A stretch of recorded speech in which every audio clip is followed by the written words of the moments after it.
자, 오늘 말씀 같이 보도록 하겠습니다. 오늘 말씀 시편 33편 18절에서 21절까지의 말씀입니다. 우리 같이 합독하겠습니다. 그렇다 주님의 눈은 주님을 경외하는 사람들을 살펴보시며 한결같은 사랑을 사모하는 사람들을 살펴보시고 그들의 목숨을 죽을 자리에서 건져내시고 굶주릴 때 살려주신다. 주님은 우리의 구원자이시요 우리의 방패이시니 우리가 주님을 기다립니다. 우리가 그 거룩한 이름을 의지하기에 우리 마음이 그분 때문에 기쁩니다. 아멘. 어제부터 우리 일천제 신약 성경 통독이 시작됐습니다.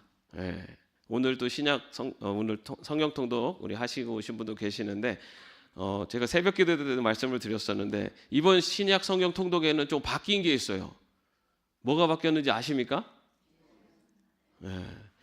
전혀 모르는 것 전혀 모르시는 분들 제가 보니까 신약 성경 통독을 우리 영상을 통해서 하지 않으시고 그냥 개인적으로 하셔서 모르시는 것 같아요.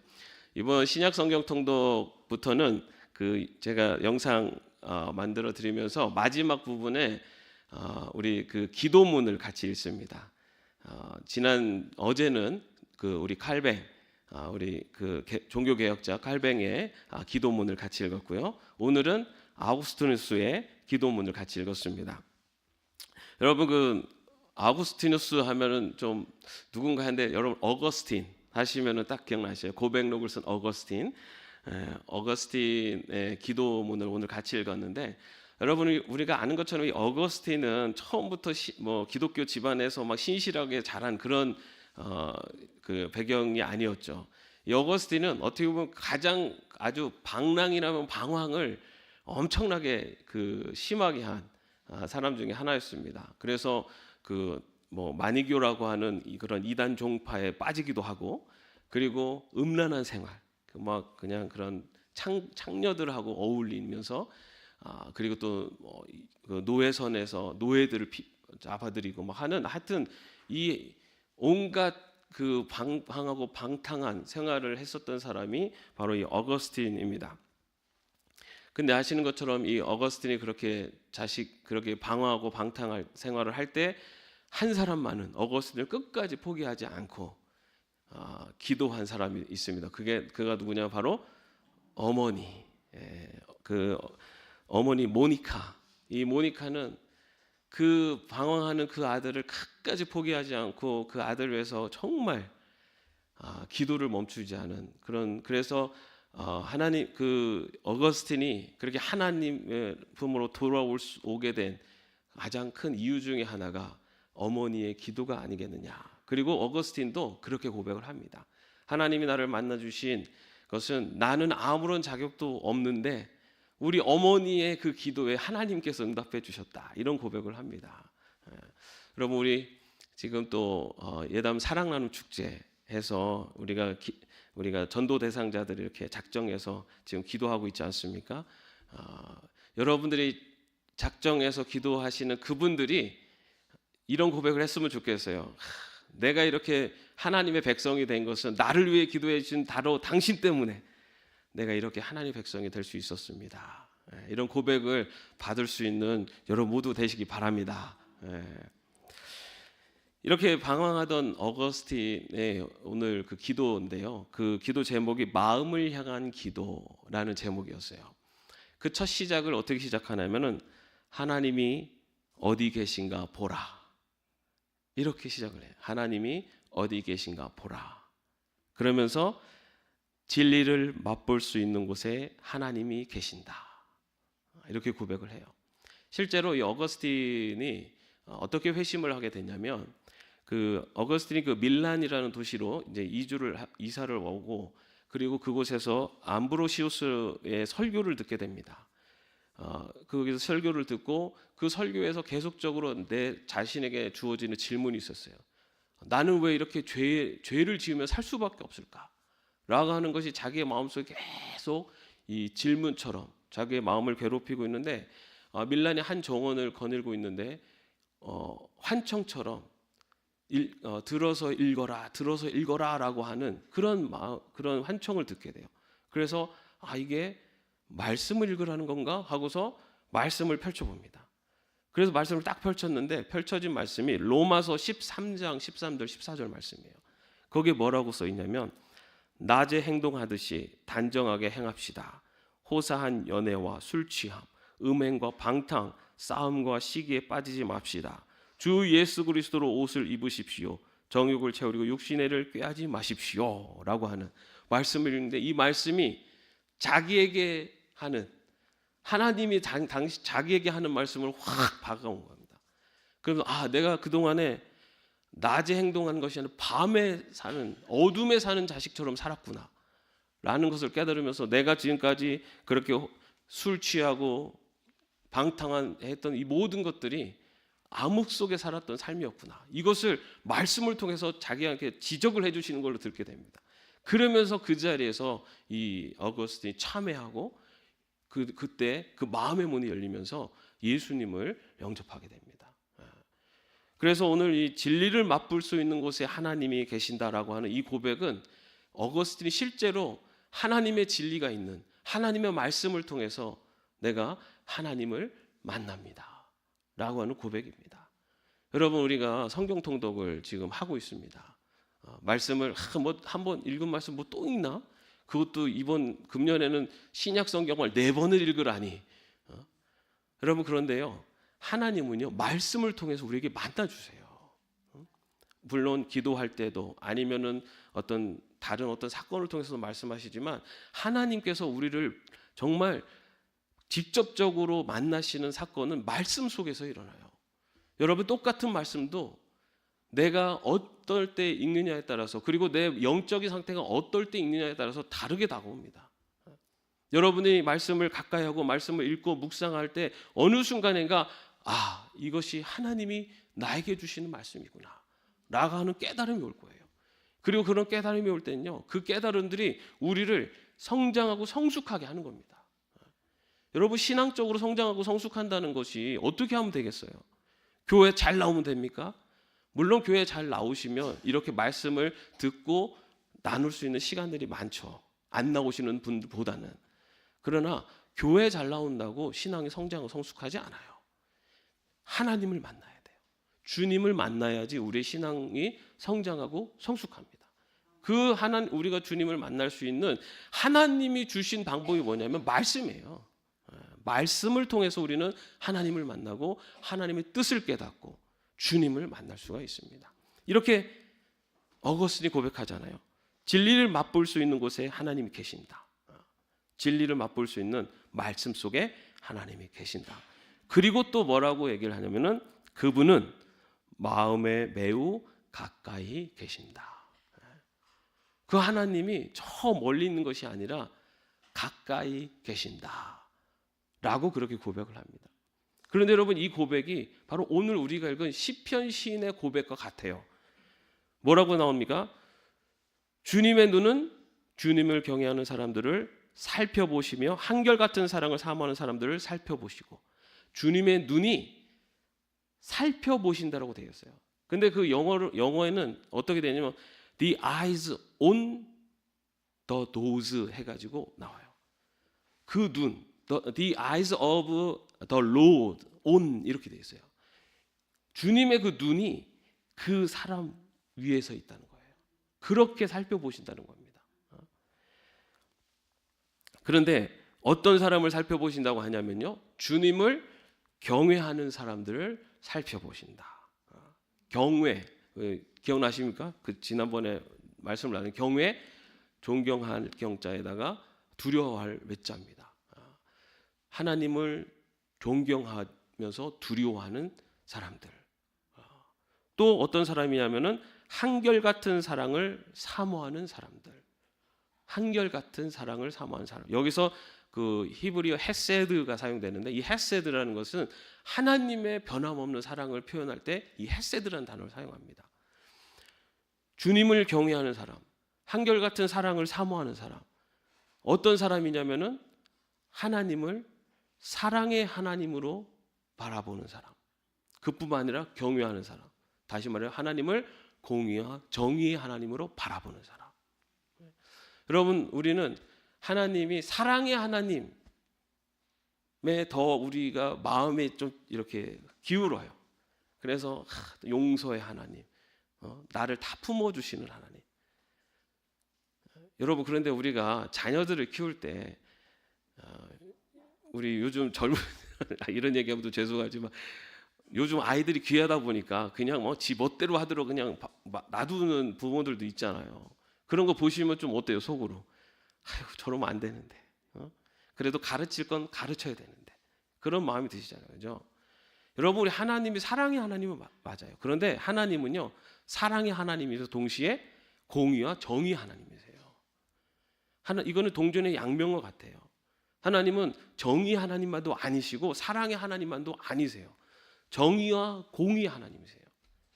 그렇게 하나님을 정의와 공의 하나님 그리고 사랑의 하나님으로 보는 사람들을 하나님께서 어떻게 하신다고요? 살펴보신다라고 되어 있어요. 그 눈을 그들을 향해 바라보신다. 그렇게 사랑하시는데, 그들을 살펴보시는데, 그러면은 살펴보심으로써 어떻게 그들을 살펴보시느냐라는 것이 그 다음에 나옵니다. 뭐라고 나오냐면은 그들의 목숨을 죽을 자리에서 건져내시고 굶주릴 때에 살려주신다. 항상 그 눈이 주님을 경외하는 사람, 주님을 사랑하는 사람을 살펴보시면서 죽을 자리에서 그들을 건져주시고 그리고 굶주릴 때에 살려주신다라고 되어 있어요. 저는 사실 이 말씀 읽으면서 아니 이왕이면 죽을 자리 가지 않도록 좀 막아주시거나 아니면 굶지 않도록 좀 해주시는 게 그게 더 사랑 아닌가 싶어요. 그런데 이 말씀을 묵상하면서 왜 시편 시인은 죽을 자리에 가지 않도록 가기 전에 하나님이 그것을 살피시다가 막아주시고 굶지 않도록 먹을 것을 주시면서 사랑하신다 하지 않고 죽을 자리에서 건져낸다고 하시고 배고파 굶주릴 때 살려주신다고 했을까? 여러분 기억나실지 모르겠습니다. 여러분들 아기 자녀가 처음 났을 때 걸음마 하잖아요, 그죠? 걸음마 이렇게 처음에는 뒤집기 딱 하면 막 애가 우리 애가 제일 세상에 천재 같죠. 막 애가 막 뒤집었어부터 시작해가지고 그러다가 이제 막 짚고 이렇게 일어나면은 막 준비하고 그러다가 이제 걸음마를 이제 하려고 합니다. 여러분 그 걸음마를 하려고 할 때 그 부모가 어떻게 하죠? 처음에는 잡아주죠, 그죠? 처음에는 그러다가 어느 순간 놔요. 걔가 계속 잡아주면 걔는 걸음마를 할 수가 없어요. 어느 순간에는 건 놔야 돼요. 놓으면 어떻게 합니까?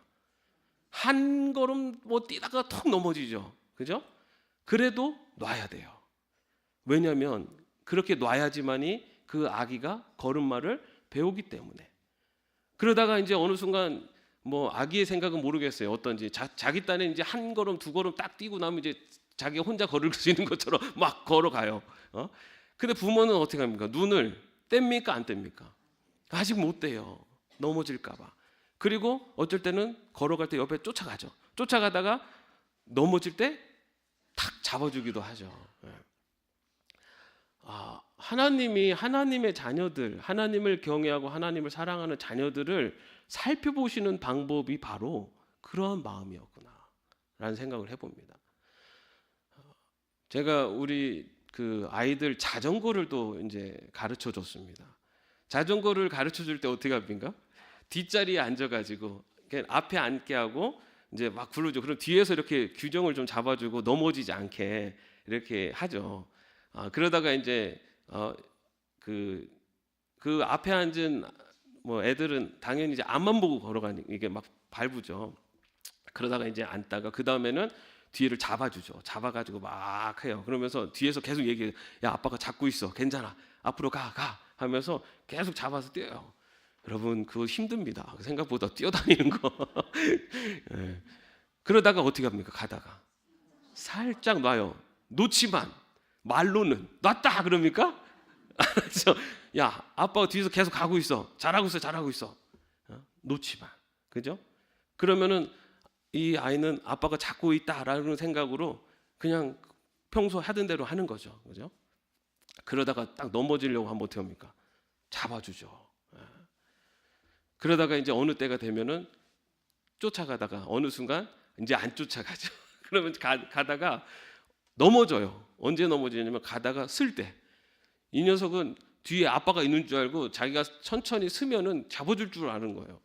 근데 없잖아요, 그죠? 넘어져요. 아니면은 이렇게 꺾을 때 이제 좀 넘어지고 그래요. 근데 넘어질 수밖에 없어요. 그런데 제가 가서 다 잡아줄 수도 있지만 저는 넘어지는 걸 또 그냥 지켜보기도 합니다. 왜냐하면 잘 넘어지는 것도 배우는 거잖아요. 우리 하나님께서 하나님을 경외하는 자들, 하나님을 사랑하는 자들, 하나님의 사랑을 사모하는 자들, 바로 다시 말 하나님의 백성을 왜 죽을 자리까지 가는 것도 그냥 보시고 굶주리는 것도 보실까? 그 과정을 통해서 하나님은 우리를 성장하고 성숙시켜 가시기 때문입니다. 여러분 생각해 보세요. 우리가 모든 것이 다 평안하고 모든 것이 다 풍요롭고 할 때 우리의 신앙이 자라갑니까? 아니면 좀 삶이 어렵고 힘들 때 우리의 신앙이 하나님을 더 향하고 더 하나님께 부르짖습니까? 그런데 그렇게 하나님은 우리를 그렇게 키워 가시더라고요. 우리를 그렇게 성장하고 성숙해 하십니다. 그런데 분명한 것은 고린도서 10장 13절 말씀에 이렇게 얘기하고 있어요. 여러분은 사람이 흔히 겪는 시련 밖에 다른 시련을 당한 적이 없습니다. 우리가 겪는 시련이라는 것이 굉장히 다른 사람들을 전혀 안 겪는 시련이 아니라는 거예요. 우리들도 보통 사람들이 겪는 것 같은 그런 시련들을 겪고 있죠. 그러나 하나님은 신실하십니다. 여러분이 감당할 수 있는 능력 이상으로 시련을 겪는 것을 하나님은 허락하지 않으십니다. 여러분 오늘 본문에서 죽을 지경에 이를 때에 살려주신다고 했잖아요. 하나님은 죽게는 내버려 두지 않으세요. 근데 그 사람이 그것을 견딜 만할 때까지 그냥 두세요.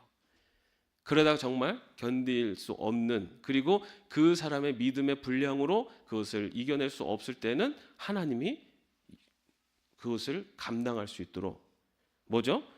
하나님께서는 시련과 그것을 벗어날 길도 마련해 주셔서 여러분이 그 시련을 견디어낼 수 있게 해주십니다. 그것을 이겨낼 수 있게 해주세요. 하나님이 살펴보시는 방법이에요.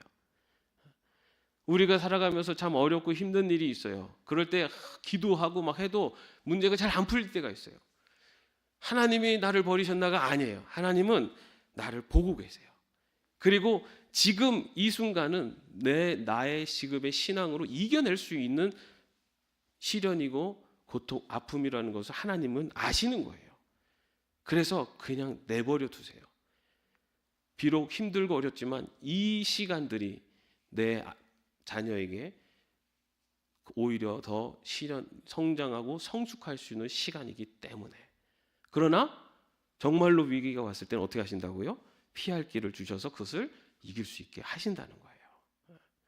여러분 자녀가 실력도 없지만 페달을 굴러서 앞으로 갈 때 뒤에서 아빠가 뒤에 있어, 아빠가 뒤에 있어 이것을 믿고 가면은 흔들리지 않고 가요. 그런데 야 아빠 이제 안 가 그러면은 그 다음부터 어떻게 됩니까? 얘가 불안해지잖아요, 그죠? 그래가지고 막 이렇게 돼요. 여러분 하나님은 우리에게 내가 너희 뒤에 있단다. 내가 너를 살펴보고 있단다. 내가 너를 한순간도 눈을 떼지 않고 너를 지켜보고 있단다. 그리고 정말로 내가 어려울 때는 내가 너를 피할 길을 피워서 너를 구해줄 거야. 그러나 지금 이 순간만큼은 내가 한번 이겨내봐. 이게 하나님이 우리를 바라보시는 모습이에요. 여러분 그래서 그 다음에 어떻게 됩니까? 시인이 어떻게 고백합니까? 우리가 주님을 기다립니다. 기다립니다. 여러분 우리가 어려움이 찾아올 때 사실은 힘들죠. 그리고 막 절망감도 있고 좌절감도 있고 막 마음이 불안합니다. 그런데 여러분 우리 하나님이 우리를 구원해 주실 분이고 그리고 우리를 지켜주실 분이다라는 것. 하나님이 지금 이 시련은 내가 감당할 수 있는 시련이기 때문에 비록 살펴보고 계시지만 내가 해서 이겨내기를 나를 바라보고 계신다 생각하면서 우리는 인내할 수가 있는 거예요. 그런데 그 인내라는 것은 나를 버린 하나님이 아니라 내가 정말 어려움에 처했을 때는 나를 구해 주실 분이라는 것에 대한 분명한 믿음 위에서 인내하는 것. 그것이 바로 우리 그리스도인들의 신앙의 자세여야 된다는 겁니다. 더 나아가서 시인은 어떻게 합니까? 우리가 그 거룩한 이름을 의지하기에 우리 마음이 그분 때문에 기쁩니다. 우리의 삶의 형편이 어렵고 힘들어도 이 형편 때문에 힘들고 어려워하는 게 아니라 나를 인도하시고 나를 구원하실 하나님에 대한 분명히 믿음이 있기 때문에 오히려 기쁩니다. 이것이 바로 우리 신앙인들의 성숙한 모습이라고 할 수가 있습니다. 어렵죠. 어려움 살아가면서 여러 가지 어려움이 생기면 사실은 기뻐하는 마음 갖기 쉽지 않아요. 그러나 하나님께서 원하시는 성숙한 신앙인의 모습은 나의 삶의 모습이 어떠하든지 간에 하나님에 대한 분명한 믿음이 있기 때문에 인내할 수 있고 그리고 오히려 기뻐할 수 있는 바로 그러한 성장한 성숙한 신앙인으로 우리를 키워가시기를 원하신다는 겁니다. 여러분 우리의 신앙이 그렇게 정말 깊이 성숙하고 성장하길 바랍니다. 그래서 하나님이 나를 살펴보신다는 것, 지금 나와 가장 가까이서 나와 함께 하신다는 이것이 우리가 어떤 삶의 형편 속에서도 인내하고 기뻐할 수 있는 이유가 될 수 있는 그런 성장한 성숙한 신앙으로 살아갈 수 있기를 주님의 이름으로 축원합니다. 기도하겠습니다. 주님,